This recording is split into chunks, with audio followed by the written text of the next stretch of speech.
I want to welcome you here today on this program, Transforming Lives, on Globe 99.5, you're on Cable TV 974, Facebook, YouTube.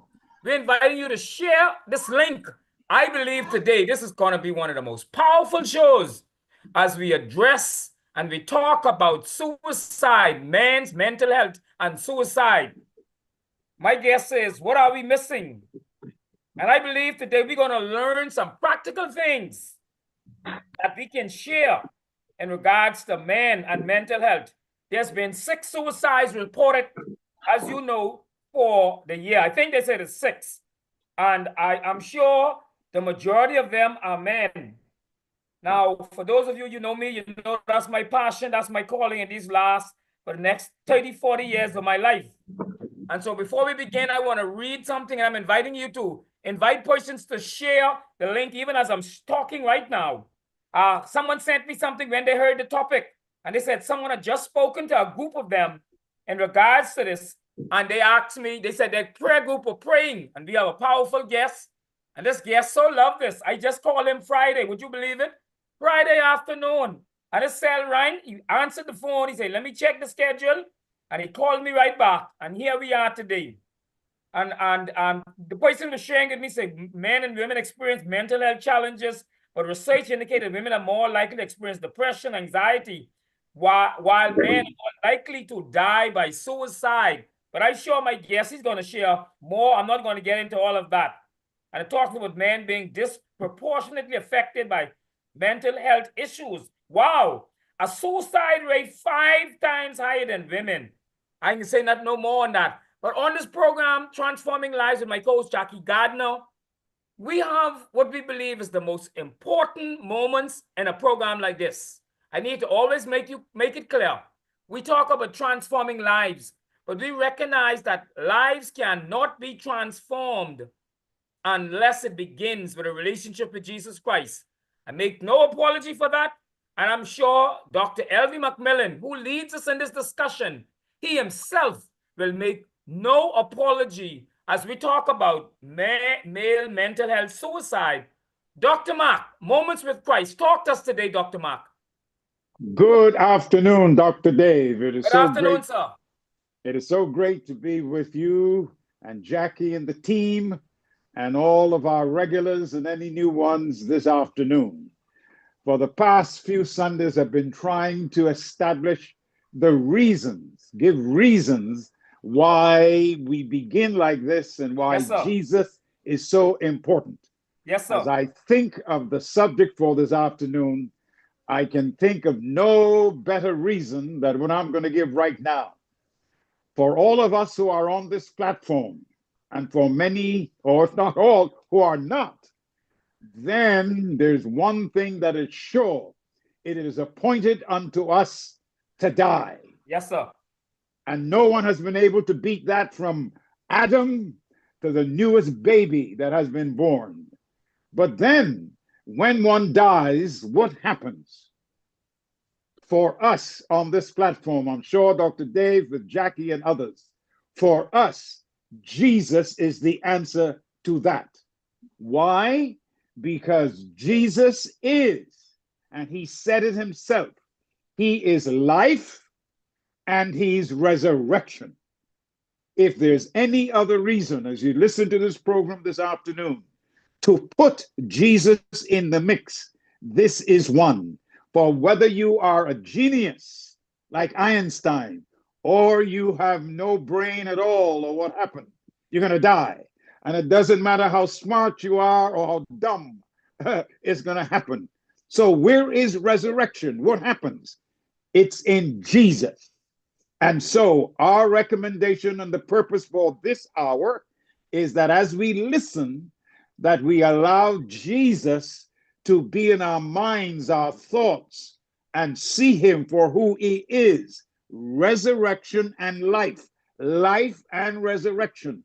For both are found in him by faith that becomes a reality in thought and mind, and stronger in the future. So this is why we include Jesus for every program, for he has the eternal answer, eternal answer to all problems. And the one that fits today's subject is, let this mind be in you, which is also in Christ Jesus. When that happens, it's eternal. Thank you, Dave. Thank you very much, Dr. McMillan. I just want to let you know, this for us is the most important part of a conversation like this. It always must be Christ first.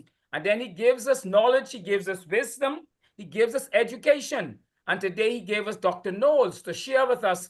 And so I have Miss Sharon Cooper on from the Jamaican Bahamian Association. She's going to take a few minutes just to share an event coming up.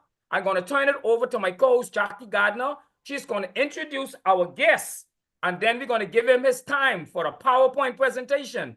And I'm going to be making my notes, because when we're finished with Dr. Knowles, I want to be able to have some pointers that I can use to assist someone else who indicate that they want to commit themselves.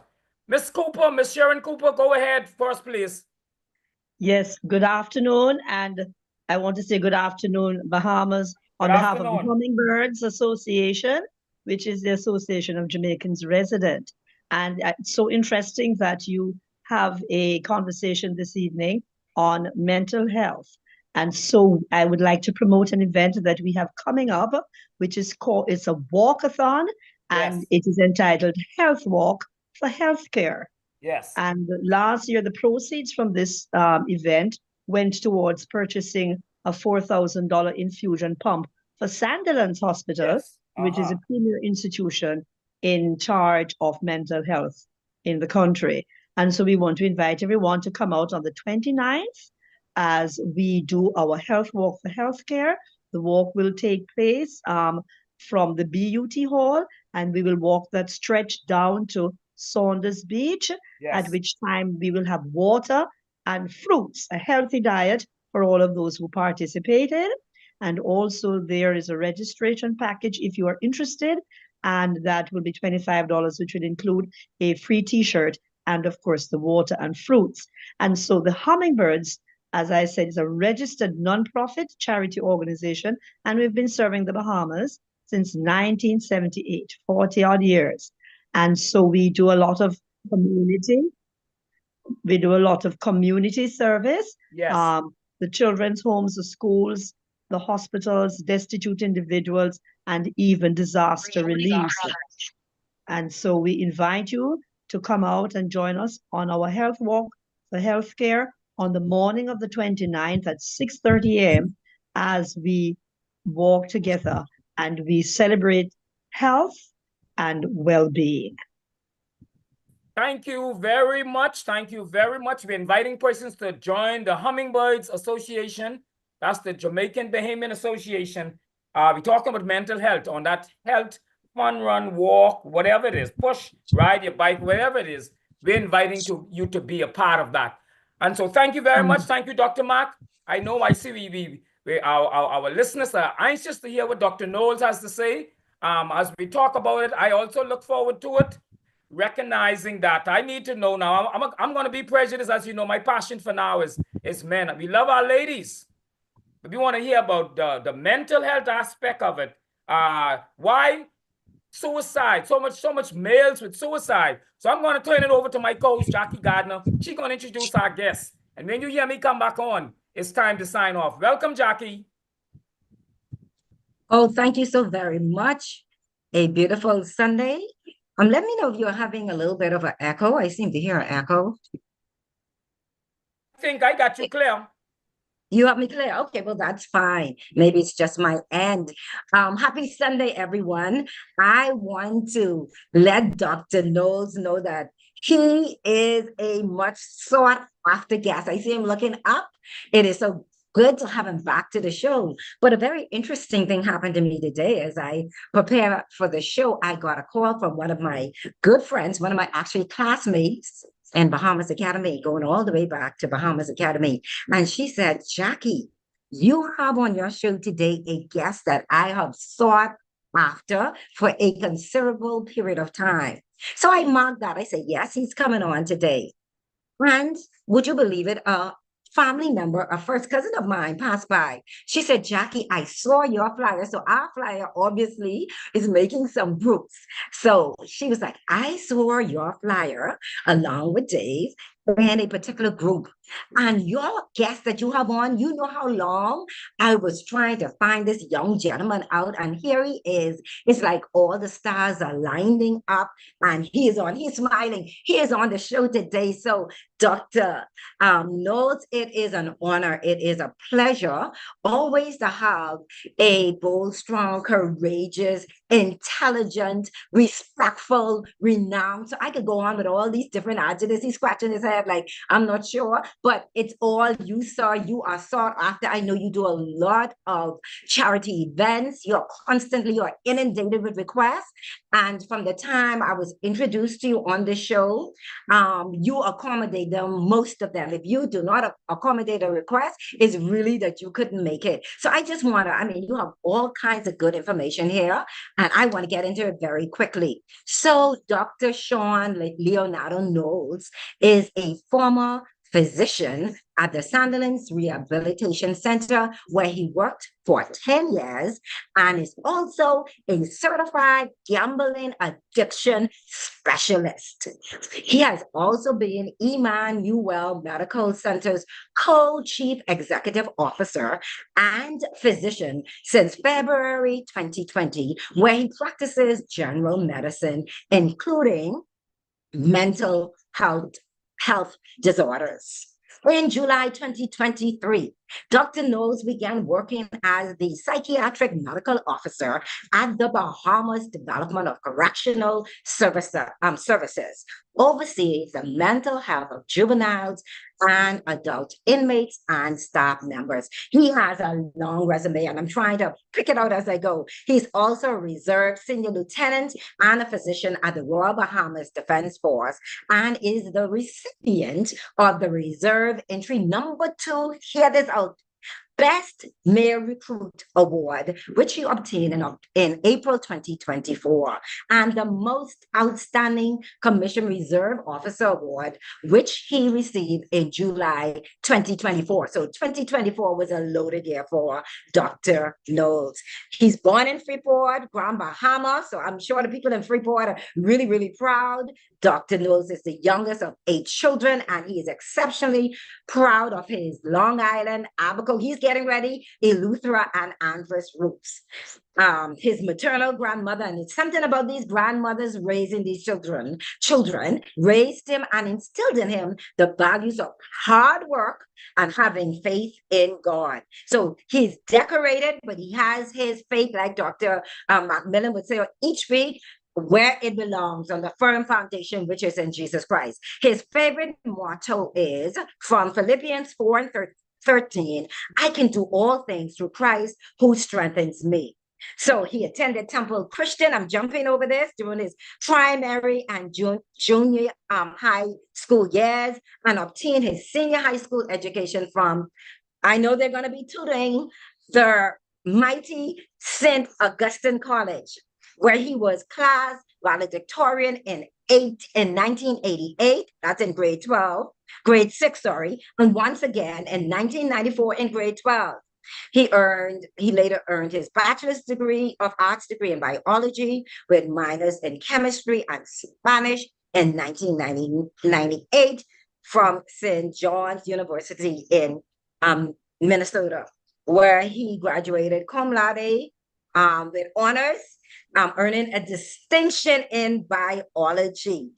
He has a mathematical degree and statistical degree from Youngstown State University in Ohio in 2005, and was awarded the most outstanding graduate student in the Department of Mathematics and Statistics in mathematics and statistics, So he got awards in 2013, because we want to get into this presentation, but I want you to know the kind of knowledge and power that is behind this young doctor, right? So he got awards in 2023, in 2016, and 2017. Dr. Knowles is also, he has also received in 2023 the Rotarian Foundation Humanitarian Award for his extensive medical health awareness, education, and treatment work. He is married, young ladies. Yes, he is married. He has one daughter. I'm trying to pick it out because he's loaded.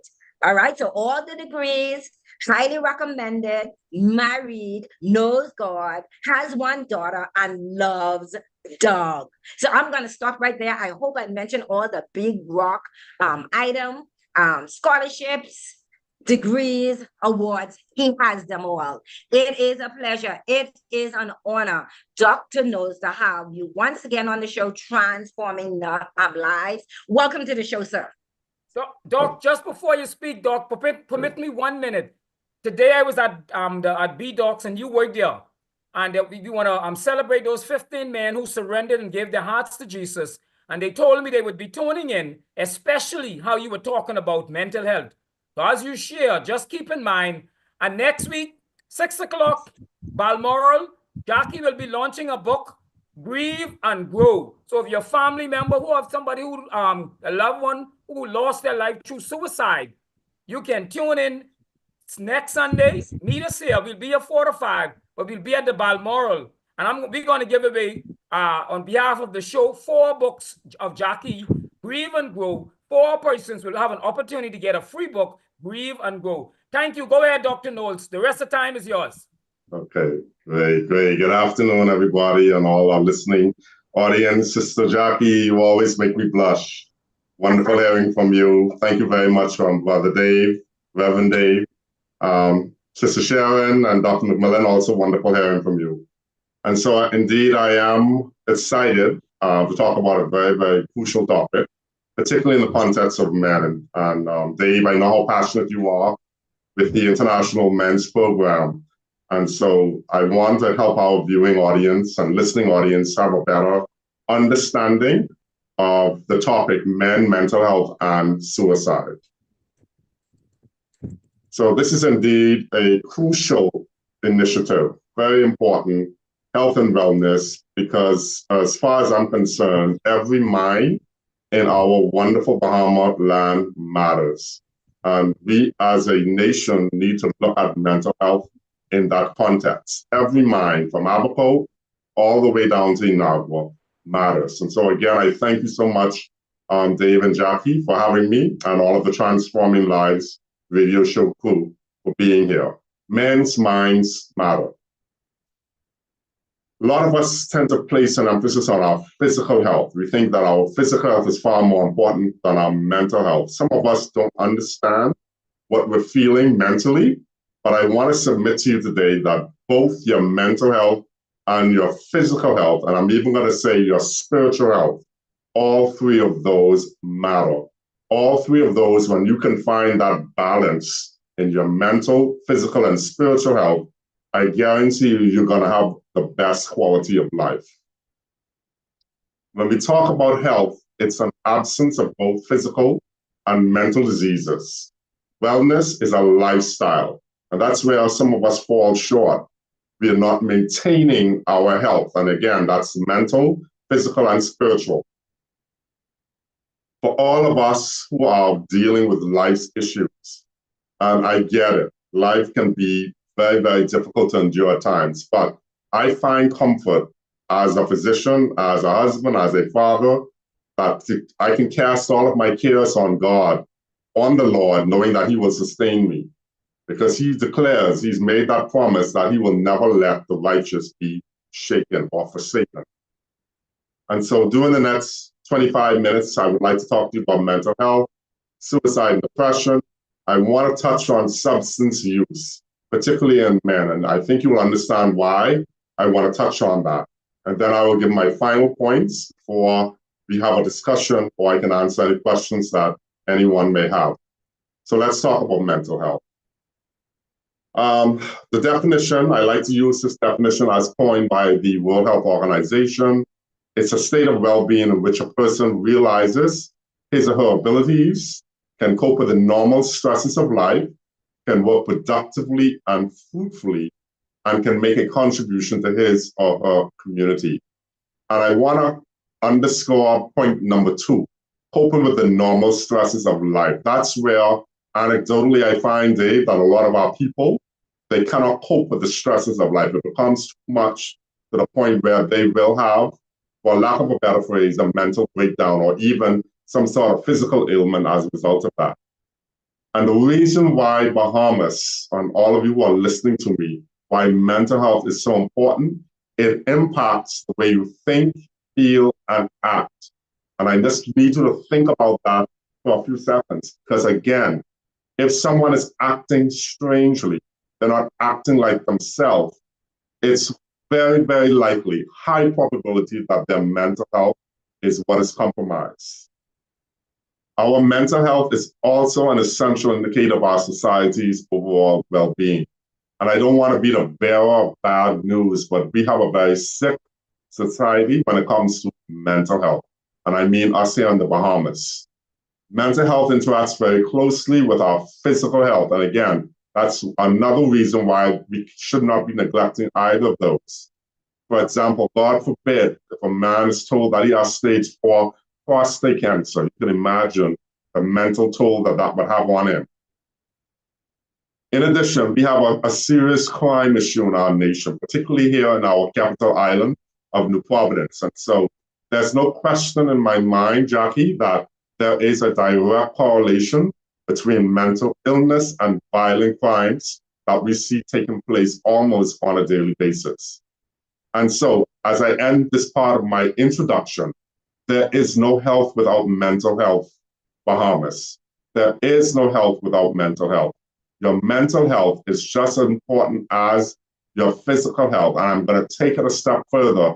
We have to start, if we've not started, teaching our children from a young age the importance of recognizing the necessity of maintaining their mental health. It's crucial to a point now where we do not take a very proactive measure and stance in helping this next generation, we could possibly be losing a whole lot more people prematurely. And so with that, let's talk about suicide and depression. As a definition, it comes from the Latin word for self-murder. WHO defines it as the act of deliberately killing oneself. Some of the stats that I'm aware of since 2019, 2020, essentially anyone, anywhere from 700 to 800,000 people die from suicide annually across the globe. And that includes the Bahamas. But I want to highlight this next statistic. This is what is very sobering. An individual suffering with depression, who is depressed, is 20 times more likely to die by suicide than someone without the disorder. Other statistics that we're aware of, suicide is the 4th leading cause of death in a key population age group, 15 to 29. And I would have seen this just about every single time, if I can be, quite blunt about it. In terms of suicide attempts, people coming in who may have tried to hang themselves or overdose on pills. But essentially, we recognize globally that there are about 25 suicide attempts for every adult who dies by suicide. Women indeed have the more attempts. However, men are more likely to die by suicide, and that ratio can range anywhere from 1 female to 2 to 4, and possibly 2 to 5 men committing suicide. In terms of our own backyard, I like to refer back to this paper that was written by Dr. David Allen, my mentor, as well as his assistant, Dr. Gemma Bethel. They looked at the suicide rates between 2000 and 2013. We recognized that there was approximately 2 per 100,000 of our population during that time period. The rate of suicide among men was more than 7 times higher than that of females, 7 times higher. The suicide rate were highest among an important age population. The middle class has shifted from the global stat but now the middle class, 35 to 44-year-olds. And so again, we're seeing now, especially this year, a resurgence of more men committing suicide, almost reflecting the same ratio of 1 to 7 times. Another study I want to highlight is the STEP survey that was done in 2018 by the Ministry of Health and Wellness. 17,000 Bahamians wanted to commit suicide or considered committing suicide. I remember the then Minister of Health, Dr. Dwayne Sands, and I'm paraphrasing, that we have a mental health epidemic on our hands, just based on this particular study alone. And what were some of the reasons? Financial stress, emotional stress, family stress, untreated mental health illnesses. And so as of now, we definitely need a part 2 of the study to see where we are as a nation when it comes to mental illness and suicidality. And so there should not be any question in your minds, ladies and gentlemen, that the men and boys in your life are high-risk group. The men and boys in your churches, at work, in the schools, in the streets, at the gas station, wherever, we are a high-risk group when it comes to suicide. Some of the issues that we have to actively now address and change the way we think and how we deal with our boys and our men. Men are less likely to talk to someone when we're in crisis, and we've been conditioned like that. Something seemingly as, think it's healthy. You're chastising a boy for crying, telling him, boys don't cry. You're doing more damage, more harm than good. And at the end of the day, what's going to happen is, as he grows up, he's going to continue to internalize not being able to express himself. And I like to use the analogy of a balloon. If you keep putting air in a balloon, at some point, that balloon is going to burst. And so I'm begging everyone on the sound of my voice, let's change the way we are raising our boys. Allow your sons to cry. Allow him to express himself. Allow him to know that, hey, if you are dealing with anything, you can come to me as your father, you can come to me as your mother, as your father, godmother, uncle, whatever. It's okay. Another issue is we as men, we self-medicate, particularly with substance use. And hence what's the reason why I needed to devote a few minutes talking about substance use.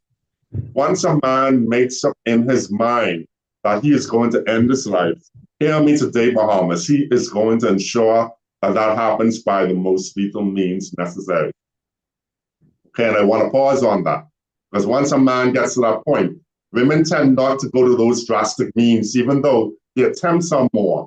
They may go ahead and try to overdose on pills, which sadly happened last Thursday. Thankfully, that young lady was taken to the hospital in time. I only pray she's now getting the help that she needs. But a man may take more drastic means, like hanging himself, taking a gun and shooting himself in the head, because he's made up in his mind there's no more hope, no more reason for me to be alive.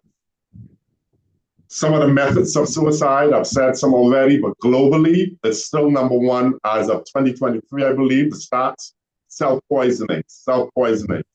In the Bahamas, looking at that time period, from 2000 to 2013, it was hanging. And we would have seen, as of this year, I believe you're correct, Dave, when you say there were at least 6 suicides thus far. A majority of those would have been from hanging. However, firearms is also up there. We've seen people going to the bridge, particularly last year, since the young lady, God rest her soul, jumped over the bridge in 2024 in January of last year. We've heard people going to the bridge who feel that there's no hope, about to jump over. Thankfully, persons would have been able to stop them.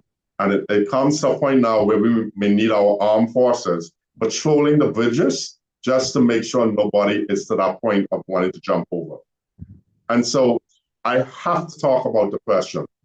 It's, in my opinion, the number one condition that we are experiencing, even more than heart disease, which for quite a number of decades would have been number one. When we talk about depression, it's very common, very prevalent. It causes people to feel depressed, feel hopeless, to have low self-worth. They have loss of interest or pleasure in the activities they would normally enjoy doing. They feel guilty. They may have low self-worth. Their sleep is disturbed. Their appetite is disturbed. And either they're eating too much or not eating at all, sleeping too much or not sleeping at all. I tend to see in my practice, as well as working in the prison, when I was at Sandilands and even at the Defense Force, persons not eating and not sleeping when they're depressed. Low energy and poor concentration. So it's the most common psychiatric disorder in people who die by suicide. There's no question in my mind about that. Looking at the statistics we have globally, 50% of persons in high-income nations like the US, Canada, Great Britain, who die by suicide have this diagnosis at the time of their death. And so without treatment, ladies and gentlemen, depression, it doesn't just fade away or disappear. It can get worse over time and can end tragically. And so it's very important that you get your loved ones the help that he or she needs if you recognize that, hey, this person is depressed. And the treatment has to be continuous. It's not just a one-stop thing where they get some magic pill and it just disappears. No, it's a process. It's a journey that has to continue to take place. In fact, a person who commits or attempts to commit suicide, the first time, they're more likely to do it again. And so that support, whether it's from family, whether it's from the physician, the mental health team, the church, is critical. When it's paired with substances, and we have a serious problem with substance use in this country. Alcohol, marijuana, ecstasy is out there. Cocaine is in Grand Bahama. I'm hearing now it's in Inagua, very prevalent in Inagua, anecdotally, of course. But my point is, when a person who is already suicidal self-medicate with these substances, it impairs his or her judgment. And so if they're already feeling depressed, already thinking about suicide, that alcohol, that marijuana, that substance could actually push him or her to the point of doing it.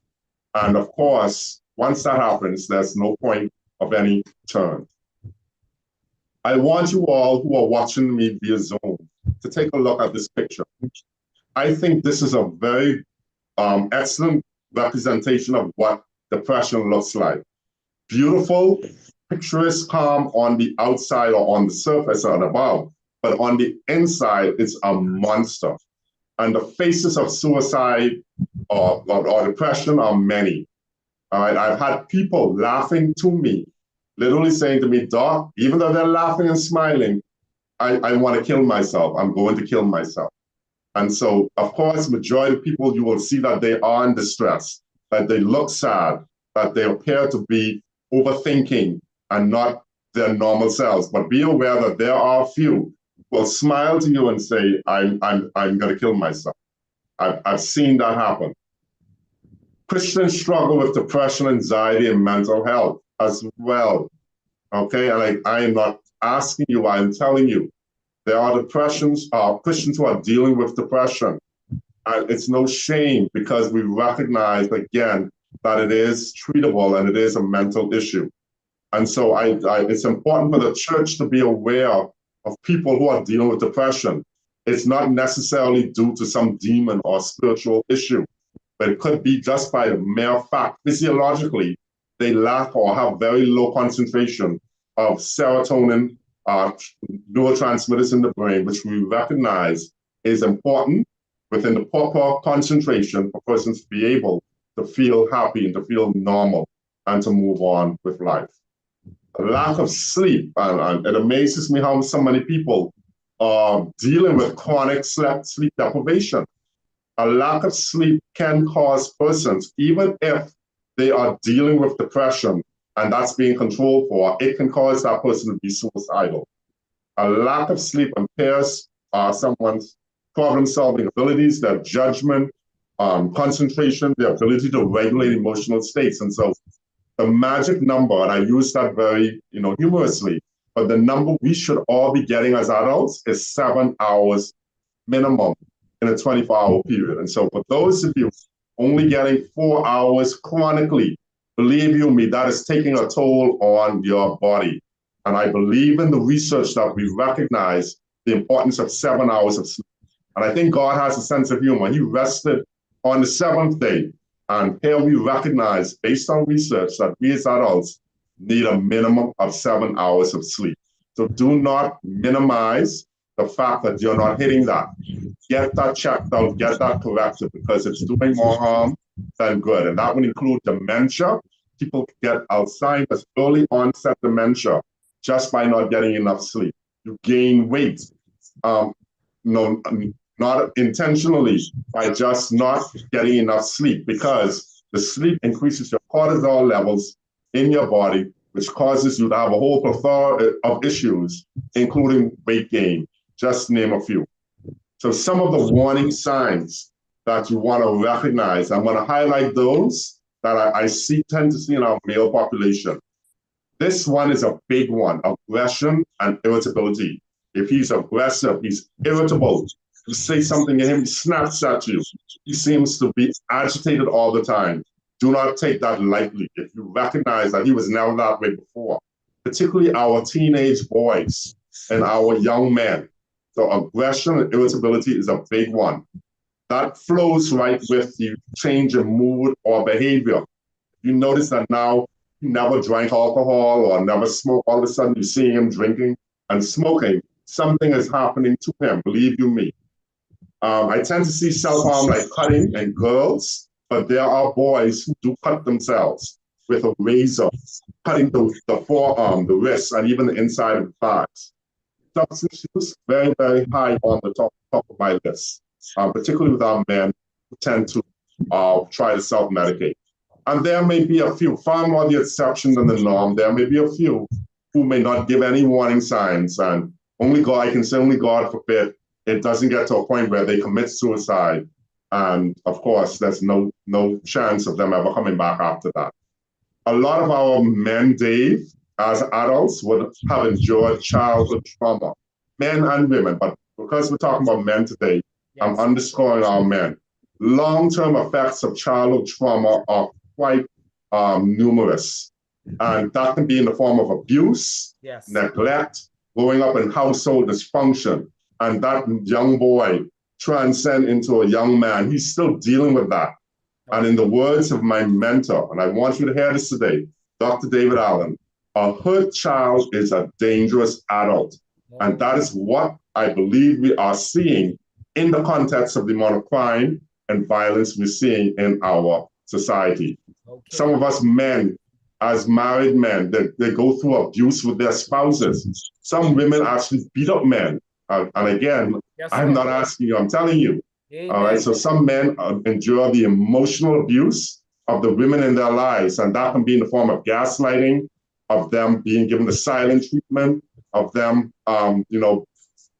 violating boundaries that are set, passive aggression, etc., even physically hitting a male, beating up a male. And I thought this was very powerful, and I want to share this from the context of a man. He says, I've endured 8 years of emotional abuse from my wife. I stay for my daughter who deserves one decent parent. Judges rarely grant custody to fathers, and that bothers me significantly, because if I don't want to have anything to do with you as the mother of my child, but I want to be in my child's life, you have no right to deprive me of that liberty to be a father to my son or to my daughter. Amen. So preventing suicide. I'm wrapping up very soon, Dave. Treatment to treat the whole person. That would include medications, being aware of genetics. Some families have a genetic for having mental illnesses. The talk therapy is important. Addressing his physical needs in the form of food and housing, helping to repair relationships. If he can't find a job and wants to work, all of that contributes to him having a likelihood of relapsing. And of course, spirituality, we cannot negate, is very crucial. So how can you all help? Know the warning signs, intervening, ask about depression, suicide, and anxiety. Get help for that person. If a male, you see a change in his mood and his behavior, do not leave him alone if you know for a fact that he cannot assure you that he's not going to do harm to himself. That's a medical emergency. Get him to the hospital or to Princess Margaret or to Doctor's Hospital. And if he's not willing to go, you may have to get the police on board to get him to the hospital. So suicide prevention, most people don't want to die, they just want the pain to end. And about 80% of the time, people who kill themselves would have given signals. Prevention may be a matter of a caring person with the right knowledge available in the right place at the right time. Different faces of suicide that would have happened, rich, famous, beautiful. But again, I highlight in our society, I'm seeing a lot of angry boys, angry men, angry grandpas who are dealing with depression. I want to highlight this particular case that took place in Grand Bahama. Depression is no respect of persons, no respect of race, no respect of economic status, social status. It can affect any one of us. Very quickly, substance abuse. A substance or a drug is anything that changes the structure or the function of the mind and body. The drug abuse is excessive intentional misuse of a drug. Lots of drugs are out there in the black market. I'm particularly concerned about our teenage boys, as young as maybe even 11 and 12, who are vaping, who are smoking marijuana, who are drinking alcohol. And of course, we're seeing more aggression, physical aggression. And Dave, we have girls in private schools who are vaping. Wow. And I could name a few private schools, but I won't, who have actually been caught vaping, and not just the nicotine, but THC. Yeah. The effects of alcohol are numerous. Please be aware that chronic alcohol drinking can affect your brain. Again, dementia, memory loss, mood swings. We're seeing more car accidents, people dying prematurely out there on the streets, some people innocently. Again, we got to be aware of the effects of substance use. Fentanyl will continue to be a major concern. It's being used as a party drug, but it's very, very dangerous. Persons have died in this country from the use of fentanyl. Synthetic cannabinoids is one concern I have. If we do legalize recreational marijuana, we may see this now becoming popular on the streets, and these are very dangerous. I've had people go to Florida where marijuana is legal, decide to use these things for the first time, and have never become the same again because of the damage that it was done to their brain. Very dangerous, these little synthetic cannabinoids cause a seizure, heart attacks, panic attacks, and psychotic episodes. Vaping is not harmless, and it needs to be regulated in this country. It's a drug, it's addictive, it's expensive, it's dangerous, and I simply tell my young people, do not bother with vaping. You can look at someone's eyes and you can tell what they're intoxicated by. So just to highlight, if the pupils are very small, start to think it's a fentanyl, is an opioid. The eyes are red, you start to think, is it marijuana, is it alcohol? And dilated pupils, very big, definitely cocaine. This is perhaps the most important slide for my young people. And basically, I want to summarize in the interest of time. The brain does not complete development, Dave, until the age of 24. And so any person starting to use from 11, 12, 13, 14, 18, they stunt the brain's development by using these substances, because these substances are hijackers of the neurotransmitters in the brain. And so one thing I would like to see our lawmakers do is to make it a law where no Bahamian can go into a liquor store, into a vape store, and I guess at some point a marijuana dispensary, yes, unless they show proof that he or she is 24 or over. Yes, sir. These are some of the available resources that are available. Here, I'll highlight the Community Counseling Assessment Center. That's our only nation's outpatient mental health center available on Collins Avenue. And of course, we have the Princess Margaret, Sandilands, Doctors Hospitals, which are all hospitals, and the Bahamas Psychological Association I would like to highlight. There's also a youth help hotline for our young people who definitely feel that there's no adults that they can talk to. They can contact those numbers to get talk therapy and the help that they need. So my final points, my people are perishing for a lack of knowledge. No health without mental health. Take care of your health, ladies and gentlemen. For us as men, we were born to do more than just go to work, pay bills, and die. I refuse to believe that's all God created me for. Yes, sir. We aren't put on this earth just to pay bills. Yes, sir. We were put here to do something special with our lives. 10 ways to look after your mental health. Talk about your feelings, exercise, eat well, take a break. For those of us men who drink alcohol, very important, no more than 2 drinks, 2 standard drinks in 24 hours. Nothing beyond that. Keep in touch, do something you're good at, accept who you are, ask for help, care for others. We need to pray more than ever. The temptations and the trials that we men are enduring can definitely break us. And so pray without ceasing. Exercise 150 minutes per week. Get your 7 hours of sleep. Your diet is vital. Be aware of what you put in your body affects your mind, your mood. And if you have to be on medication, there's no shame for it. We need to stop calling people crazy. Don't even joke about it. That's the same joke that you're telling someone, that may be what is preventing him or her from getting the help that they need. Trust God, keep the faith. Thank you for this opportunity on behalf of my partner at Emmanuel Medical Center, Dr. Morgan, and myself. And if we have time for questions or have a discussion, I'll be happy to do so. Thank you very much, Dave. Thank you very much, Doc. I know Jackie will lead the session in questions, but before she do, we have to sign off the air at 5. But nevertheless, once you're on Zoom, we can continue and open it up for the questions. Go ahead, Jackie. An excellent presentation as usual. We only have a few minutes. I have my question, but I want to go to the Zoom room and give persons the opportunity to ask a question. I mean, this has been a loaded presentation, so I know we must have questions. So I want to turn it over to anyone in the room or maybe on Facebook. Dave, you can check for that. Who has a question? We would love to entertain that question at this particular time. Anyone, just raise your hands or unmute your mic and we can entertain that question. Go right ahead. This is Alex Platinum from the beautiful Bahamas. I'd just like to say thank you to Dr. Sean for such an informative presentation about men and suicide. And it's so serious because he just identified what resonated with me. I have a person that I know who is a cutter.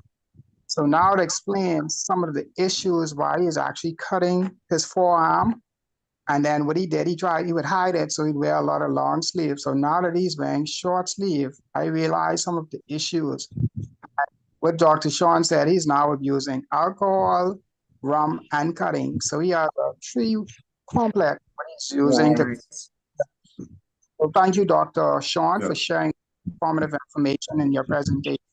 Yes, ma'am. Thank you. Yes, and that is a common pattern, if I can be honest with you, that we see with our young men who do recognize cutting. It leads to substance use. It leads to them getting into more problems. And so very important that we act early. Something has happened in that young man's life for him to start on that trajectory. Yes, well, what had happened, I guess, and when he was younger, he was abused. So like you say, with the mental abuse, not having a way to let out information or how to suppress it or deal with it, I guess it elevated to cutting. Now he's using alcohol. He now smokes marijuana, smoking cigarettes. So I understand, and your presentation made all of that clear. It's so awesome what you did today. Thank you so much. Is there anyone else? I can see a lot of feedback in the room. Excellent presentation. Awesome presentation. Please make this available. So thank you so very much for the feedback. Anyone else has a question?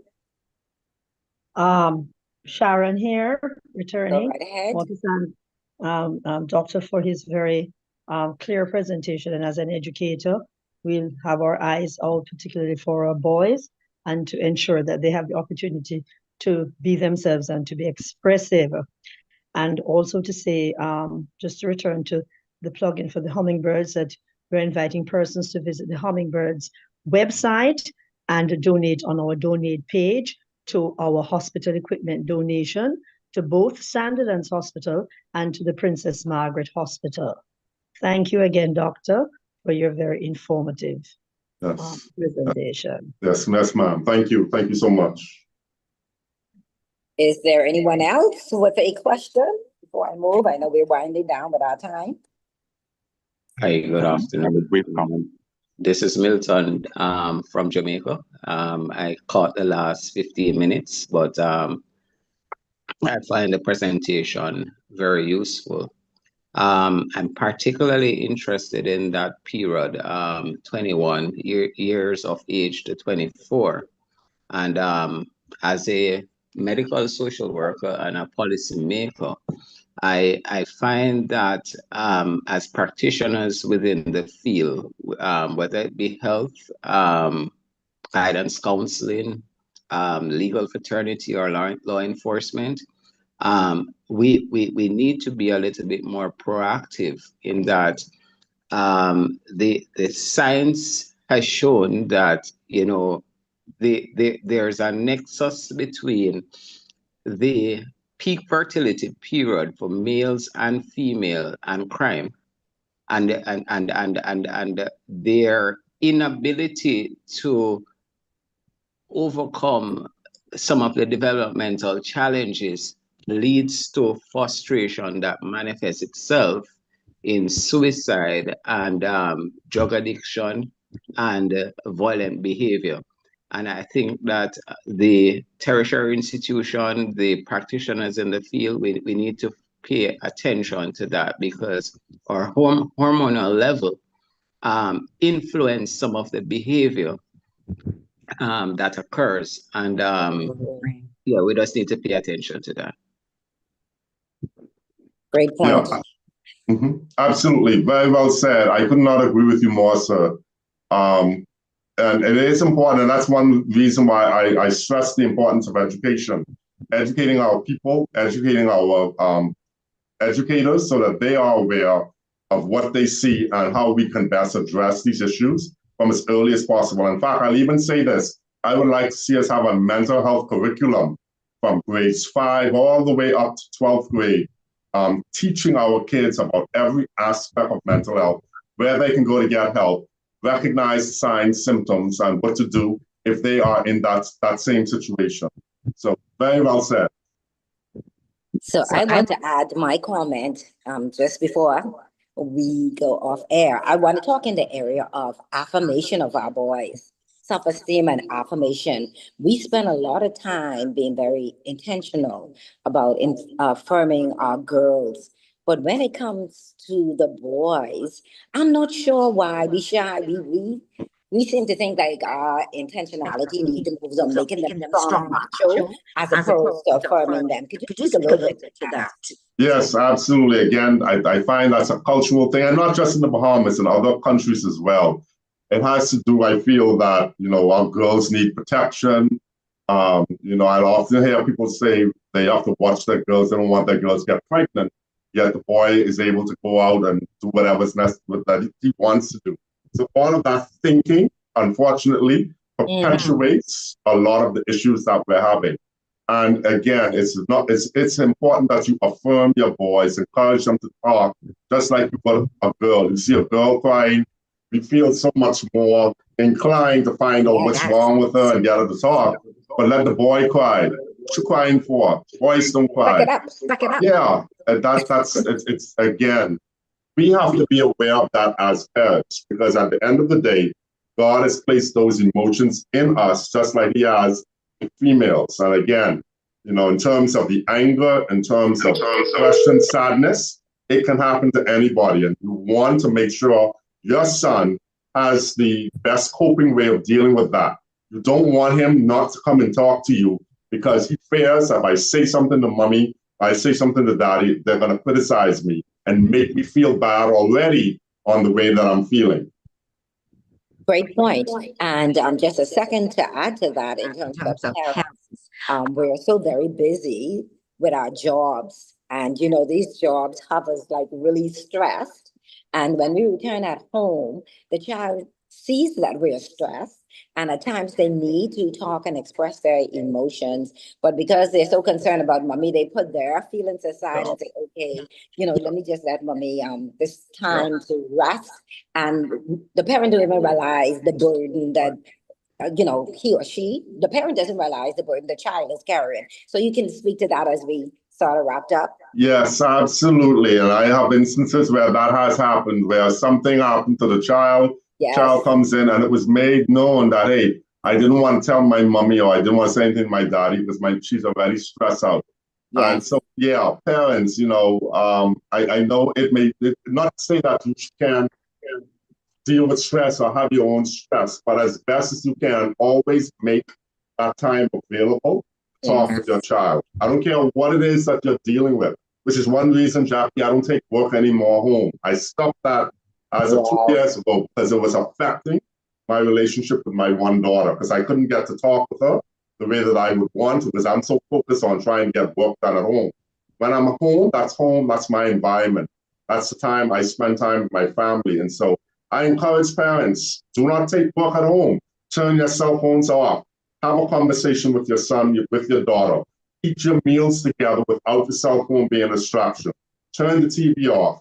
And then that way you create a culture where the child will know that, hey, yes, daddy's busy working, mommy's busy working, but when we sit down together as a family, that's our time to talk and share with each other what's going on.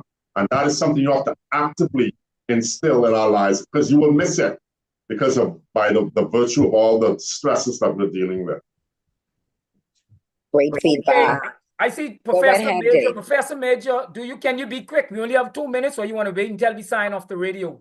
Let me know, Professor Major, quickly. We got 3 more minutes before I sign off the radio. Professor Major? Okay. Yes, I can wait until we sign off there. Okay, good, fine. Ladies and gentlemen, we just want to, Jackie, you want to do a final remarks just before I sign off in this last 2 minutes? Go ahead, Jackie. Yeah. So yes, as a final remark, I just want to say thank you so much to all of you who are in the Zoom room.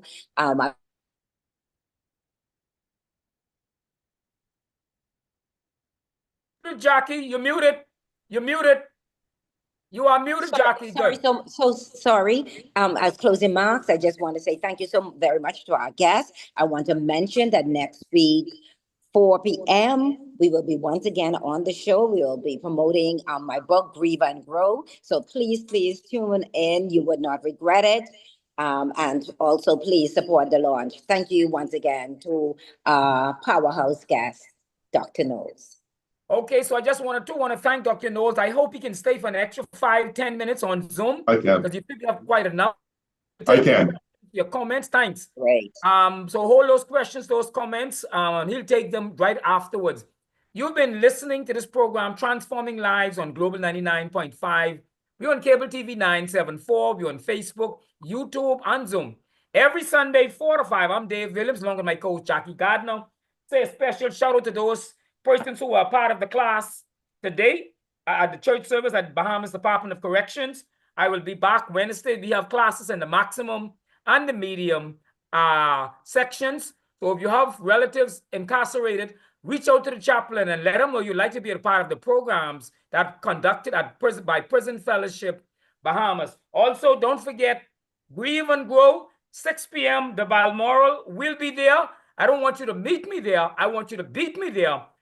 On behalf of the show, we will be giving away 4 of Jackie's books absolutely free, but you have to be there. That's 6 p.m. at Balmoral as she launched her book. Last month, we did it in Orlando. Now she's coming home. You have a relative who experienced suicide or tried. This is a good book that you can read, which will help you to grow through that process. Also, don't forget the most important thing to us, Dr. Macmillan shared it, is Christ, a relationship with Christ. That's more important than anything else. And then when we have Christ, he gives us information like Dr. Knowles and others who can educate us and help us along the way with people. But the one thing we must always remember we have in common on a program like this is that Christ must be first in our lives. Because why? He wants to give us eternal life. What if I'm in the best mental health? What if I have the best car, the best house, the best boat? But if I don't have Jesus Christ, then I would have gained nothing in this world today. And that's what we shared to those 15 men who responded to the call today, to let them know Jesus says, if the Son has set you free, you are free indeed. Dave Williams, Jackie Gardner, Transforming Lives on Global 99.5. Have a wonderful Sunday afternoon. Bye, everyone. Okay, so we should be off the air. I'm not in studio today. So Professor Major, thank you, Keno Wong. My number is 4336917. WhatsApp me. I'll have to send you the link from YouTube, okay? 433-6917. Go ahead, Professor Major. Good afternoon again. Let me also add my quota of thanks to Dr. Knowles for a very enlightening presentation. Thank you. It's something that's needed across the spectrum of our country.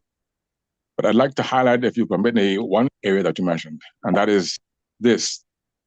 Many practicing Christians and their leaders operate under the apprehension that Christians should not suffer from depression or mental disorders. I'm glad you made that point out. They have overlooked the prophet Elijah in the Old Testament.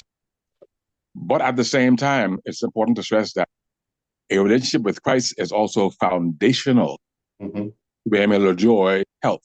3 John 2 says, I wish above all things that thou mayest enjoy good health. And that's throughout the spectrum of the human existence. So I'm glad you brought that out.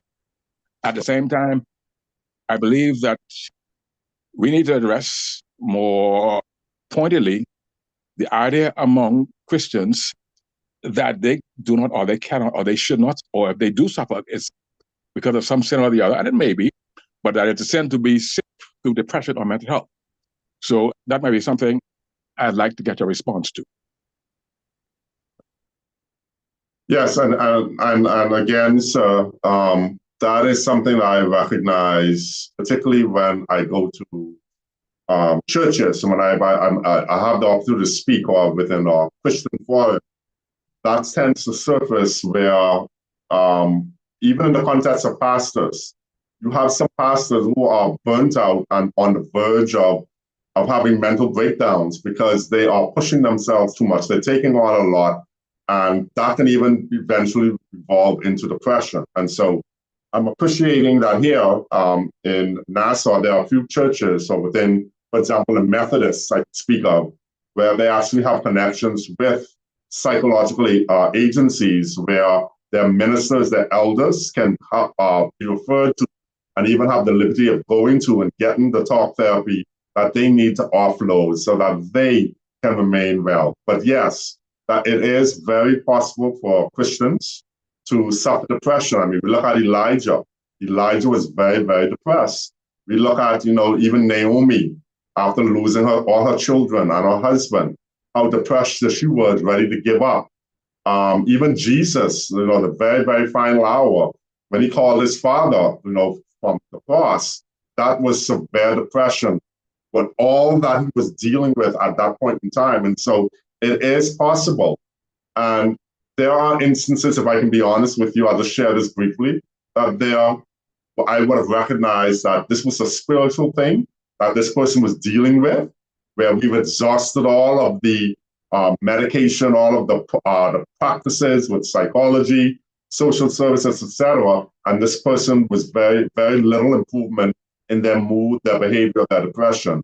And I recognize that, hey, I think this is something spiritual, maybe demonic, that we have to refer to a pastor or a priest or someone who will be able to be more well-versed in dealing with it. And so at the end of the day, I think it's important to not minimize depression. It's important for us to continue to talk about it. It's important for us to educate people about it. And I particularly highlight this upcoming generation. Because again, if we don't do anything differently, we're going to see the repeat of the same results. And the way that the world is evolving and the way of things are happening, it could definitely be worse. And so I'm encouraging churches to have a mental health group within their ministries, have resources available that your pastor, your elders, your ministers, where they can go to in the event, dealing with so much death and people pulling on them, could take a turn on their physical and their mental health and even spiritual health. But if you have the resources in place, you make it so much easier for your church to flow and to be able to help God's people in the long run.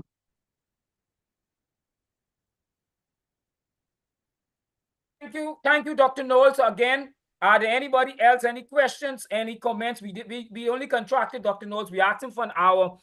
Dr. Knowles, I hope you're free 6 p.m. You could meet us at Balmoral Grieve and Grow, your book is on me. We really appreciate what you did for us on such short notice. But if you're not able to attend, I will have Jackie sign that book, and I will ensure that I deliver that book to you. Is there somebody else want to comment, share your insight, give a question to Dr. Knowles? Can you hear me? Can you hear me? Go ahead, go ahead. You can hear me? Yes, we can. Okay. Well, praise the Lord, praise the Lord, praise ye the Lord. Let everything that have breath praise the Lord. I'm so glad for the gift that God has blessed us with in the Bahamas to have raised up a son who is able to relate to balance both sides. I particularly took note of the request, well, I hope he had put it in already, for the school curriculum to include giving the children an early opportunity to learn about it by making it a part of the curriculum. I want to bring something to our attention. How is it that suicide is taking place in a home where people are? Think about this now. Home, you got community, you got church, you have school or workplace, people. And yet people are committing suicide in our midst. My point is this: we have to pay attention to how detached we are. That's one of the serious positions that must be addressed. I hear it in the presentation, Dr. Knowles. I hear the invitation for us to be watchful, but I want us to understand how seriously detached we are from that watching demand. Because right in a home, a person is committing suicide with people. True. Move over even into the church. Yeah. People, either their mother or their father is involved in the church, their uncle, their aunt, cousin, somebody, and they sometimes just attend the church, but yet this is taking place. Family, we got to understand God's call to us in the position of loving one another, which means we have to have time to be honoring God, who will show us the trouble with our families and friends who tend to be overwhelmed to commit suicide. Please, let's hear God's invitation, encouraging us. This is the main thing when it comes to us, especially believers, that our emphasis is on pleasing God, the one who is able to show us the trouble that's with anybody who might want to commit suicide.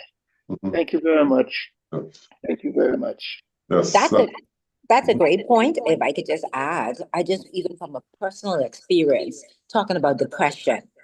So next week will be the launch of my book, Grieve and Grow. And that's emanating as a result of me going through grieving the death of my sister who passed in 2022. What I've learned from that experience is that people we're heavy into denial. We do not like to face truth. So in my case, when I was going through depression, I didn't even recognize it because I'm known to be very bubbly, right? I didn't even recognize it as depression, but I knew that something was wrong.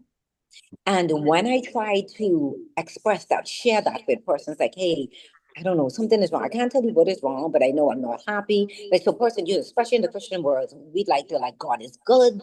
And once God is good, those emotions that you have, you need to do away. It's actually sinful to have those emotions. That's our easy way of dealing with it. So here I am now, a professional, right? Very active previous before the death of my sister, very active in church and all that kind of thing. But now I have very different emotions because I am not happy with my sister passing. I'm actually angry with everybody. I'm angry with the God that I serve, right? So I need a person who can now face truth, that there are times when a Christian, a believer, can be angry with God and they need to go through process. Not tell me automatically jump to, oh, it's wrong to be angry. And I think that's what happens sometimes with the person who have persons who have suicidal thoughts, as opposed to us sitting and lingering with that person and trying to understand where they are. We jump quickly to solution. God can heal that. Just call on Jesus, as opposed to taking them through process.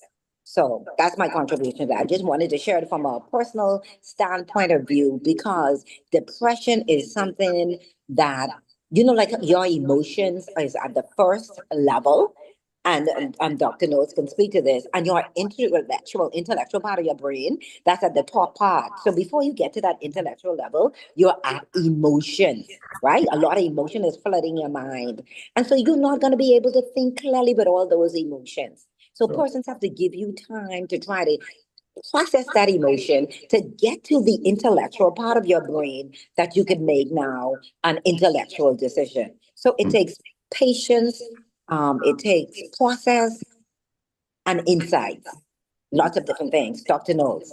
Yes, I mean, to comment on what the two of you have said, you've said it both beautifully. So let me start with you, Sister Jackie. You're absolutely right. I mean, we're human. I'm dealing right now within my own church. One of our ministers died suddenly.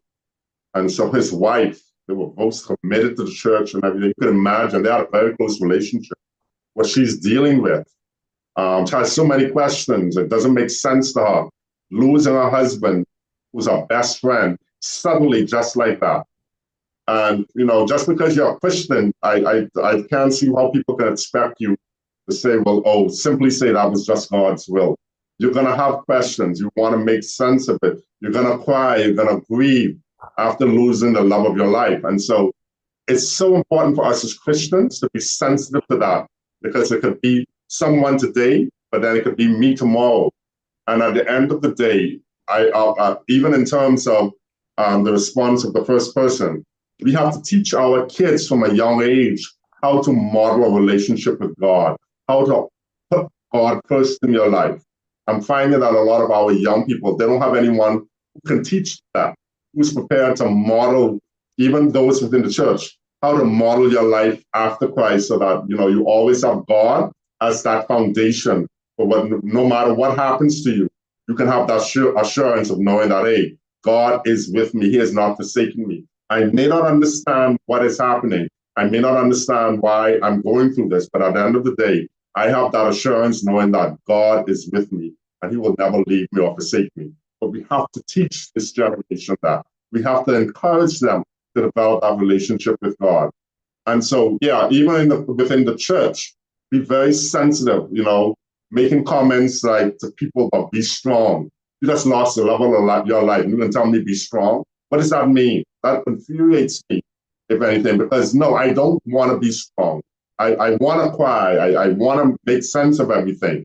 And so sometimes just being silent, being there, letting that person, I'm here with you. I'm praying for you. God will see us through this. Being empathetic in that regard makes a whole difference. But churches really should jump on board and having a mental health resource available for not only their pastors and ministers, but also for the congregation at large, because we're moving in that direction now where we are seeing more and more cases, and we don't have enough psychologists or people in mental health to fulfill the needs of our nation. So this is a huge problem that requires all stakeholders to be on board, starting with the education system, get that curriculum in our schools, starting with putting laws in place to protect our young people from the dangers of substance use, starting with our church being more proactive and recognizing mental illnesses within their congregation and knowing when to refer, as opposed to just saying, hey, let me just bring you to the pastor, let the pastor pray for you. It has to be more than that. Okay, so I just want to see if there's, I know we only asked Dr. Knowles for 4 to 5 ladies and gentlemen of South Wonderful. I really excited about it. And like he said, we'll check his schedule and then we can do a part two. As soon as he can do part two, we will do it. Any other questions? Any Dr. comments? Dave, Yes, Dr. Dave, can I get one more in here? go ahead, go ahead. Some of you may be old enough to remember the term called the crazy hill. Maybe even Dr. Knowles might not be aware of that particular term. Yeah. All right, the crazy hill. But in those days, anything to suggest any kind of mental problems, you were immediately labeled as somebody ready to go to the crazy hill, and that was like banishment to hell. All right, we should remember that it's only recently that mental health began to be discussed in polite society here in this country. It's only in the last, what, 30, maybe 40 years? Before that, it was under wraps, it was hidden, because it was assumed that, hey, people who are educated, people who are in polite society don't talk about those kind of things, because those are the kind of things that you push behind the curtains that keep hidden. And what's so amazing about that is that the body is full of systems. And the mental and emotional aspect is a system just like the blood vessels, just like the muscles, et cetera, et cetera. So it would seem natural that there would be breakdown in those particular areas of the body, as well as the mind and the emotions, as well as the physical and other parts of the body. And so what is amazing is that it's taken us so long to come back to this point, but we must remember that we are still really a third world country. We're not a developed country. And so that's why, Dr. Knowles, your participation, your program is so important, because it begins to open up in a wider way what needs to be discussed and not hidden, not covered, because otherwise, before we realize it, we are going to be deep down into what we call, pardon my French, dog doodoo. Yeah. Because, as you said, we become a very, very sick society. Yeah. Definitely so. Yeah. And just to add to that, in addition to what you've said, I'm to the point now where dealing with the stigma, if we need to change the name of our mental health institution, the Sandilands Rehabilitation Center, to some different name, let's change it. Let's paint it a different color. I don't care. We even venture to say that we need another mental health institution, because right now, and I could say this with 100% confirmation, that the wards are filled, that persons are on A&E, there's no space now for them to be transported to the Sandilands Rehabilitation Center because the wards are full.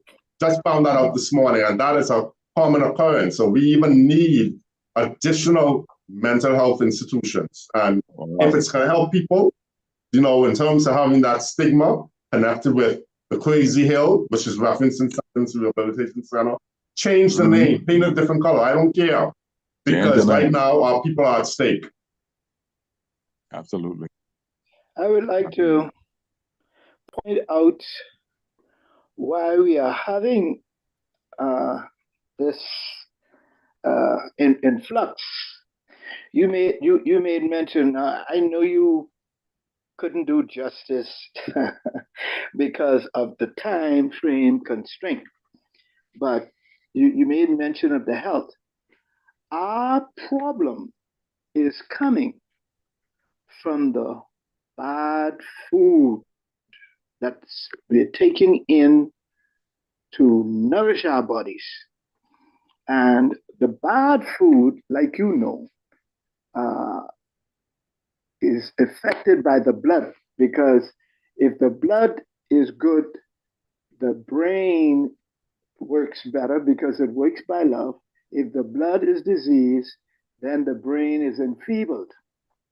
So we have to address standing up to the government, because there is the okay by the government for the foods that comes into this country for us to partake of. One of our major killers is snacks.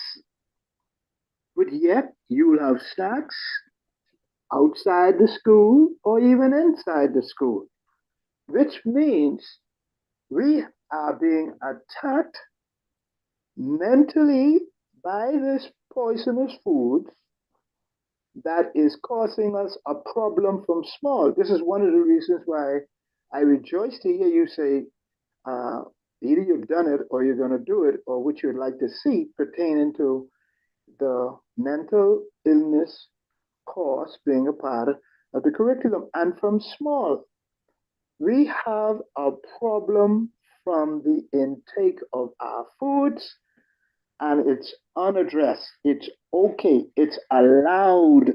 So what that means, you hear you talking about the need for a new hospital. My brother, listen, the epidemic, let me just say this. The epidemic is not really understood because we are accepting mental illness. Mm-hmm. You want to know it a little closer? The reason for poor service in this Bahamas is because of mental illness. You tell me you are employed and I must come meet you on the phone and I have to stand up until you finish. You're even indicating to me, hold on, in some cases. I was told no longer than today that a person wants to minimize the amount of work. What I'm saying is, you're hired and you want to minimize the amount of work. Listen to me. I'm not talking about you being oppressed by your employer by giving you too much work. First, there was a complaint there was not enough work. Now that work is beginning to come, you're complaining about working. That is mental illness. No. So what I'm saying, this thing is common all through our society, and it's not noted like that. It's just referred to as, oh, she is something else, oh, he is something else, that type of thing. But my friends, we need to understand the trouble that we are in from the intake of our food, which is destroying our mental health. On the other hand, there is this denial of it. And even if it's pointed out and you try to get some help, well, you know, it ain't me who got the problem, it's you who got the problem. So there again, this thing is very serious. And the bottom line, we need the Lord.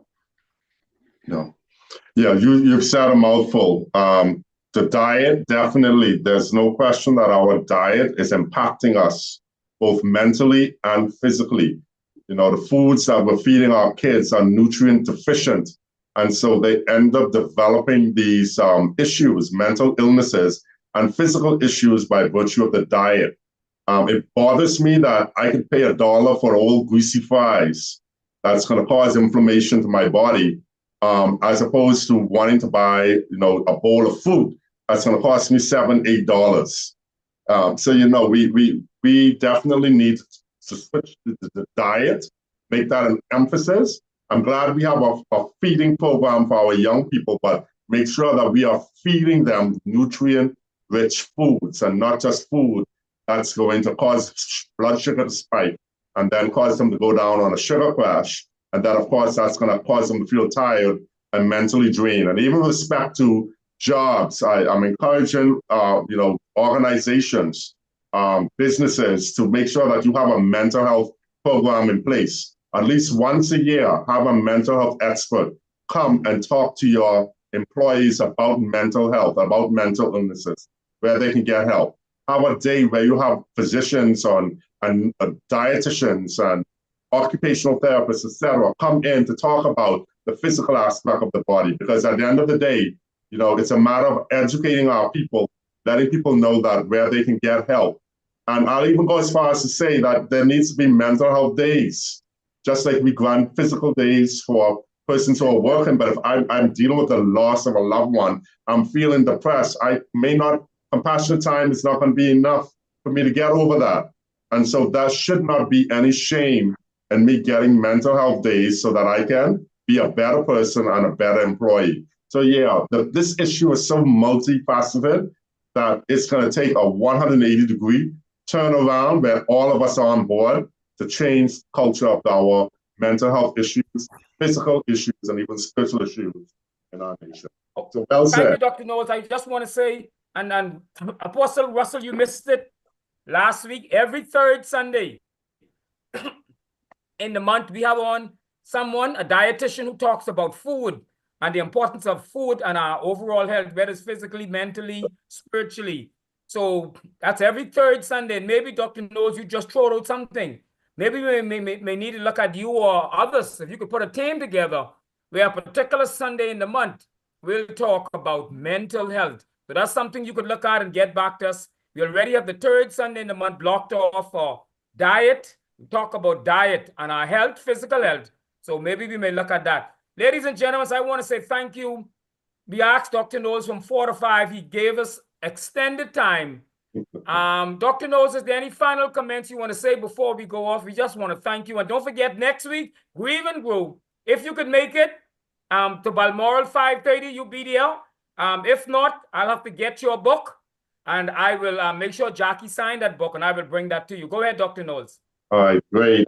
So I know a lot has been discussed. I simply will say, there's no help without mental health. Let's take this seriously. I am afraid in the coming weeks, months, that we're going to see more deaths by suicide. And so the onus is on us to share this information, to be aware of persons in our inner circles who might be dealing with issues. And you recognize that, hey, they are maybe dealing with depression. They're drinking a lot of alcohol, what's going on, that we try our best to be as cliche as it sounds, our brothers and sisters keepers. But in the long term, though, I'm praying and hoping that we can make a national effort to transform the face of mental health in this nation and to save our nation. We're too small of a nation, but we're wealthy enough where we should not be suffering like this. And so I can only hope and pray that as, with time and the powers that be, drastic changes are made to save our people. But in the interim, let's do our part to make a difference. And even if it's by educating one or two persons on a daily basis about mental health and the importance of taking care of your mental health. And thank you so much for having me. But you got to, when you get a chance, send me the presentation. A couple of persons indicated they would like the presentation, so we'd appreciate it. Jackie, any final words you want to say? Just once again, a big thank you. Knowledge is power, and I'm so happy that you were able to share powerful information with our guests that will change their lives forever. So thanks once again.